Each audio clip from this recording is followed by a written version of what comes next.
kung sakaling ayaw nyo nang lagyan ng auto shutdown itong Pisonet nyo, halimbawa gagawin nyo na lang siya ng personal use, so ganito gawin nyo para matanggal siya, matanggal yung auto shutdown. So una, lagyan muna natin siya ng oras. Yan.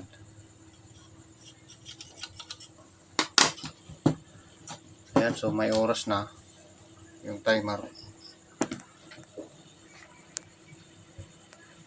para mabago natin yung settings.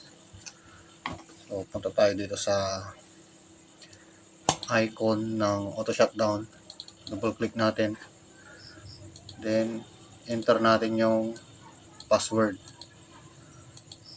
admin.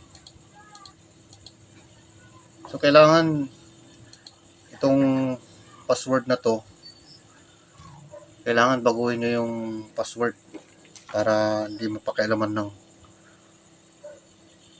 mga customer nyo. Baka sila yung magtanggal ng auto shutdown, lugi ang Pisonet. Okay, so ganito, nakatago, ulitin natin, nakatago yung settings.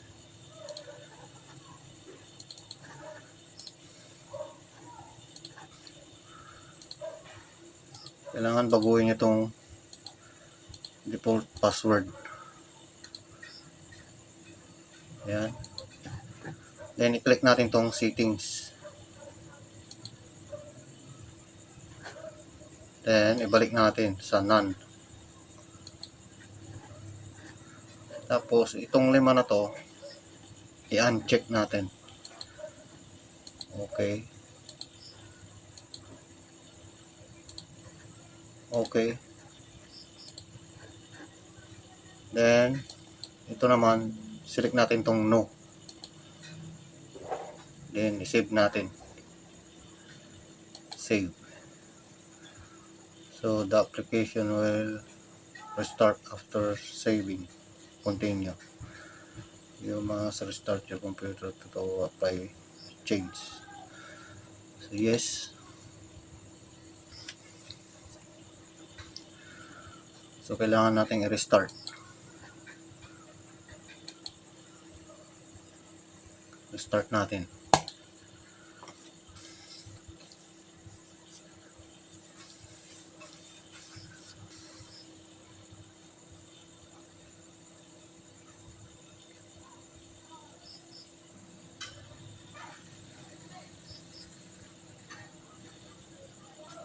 So ayan. Katapos nag-restart, punta tayo dun sa file location kung saan natin nilagay yung auto shutdown. Program files times 86. So i-delete natin tong folder na to para matanggal na siya. Ayan, so wala na. So ganoon lang kasimple kung paano tanggalin yung auto shutdown version 8 by Dark Jack Lord. Okay.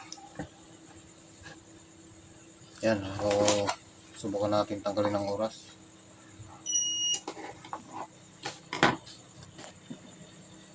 Ayan, naka 0 na. Okay, so ganun lang.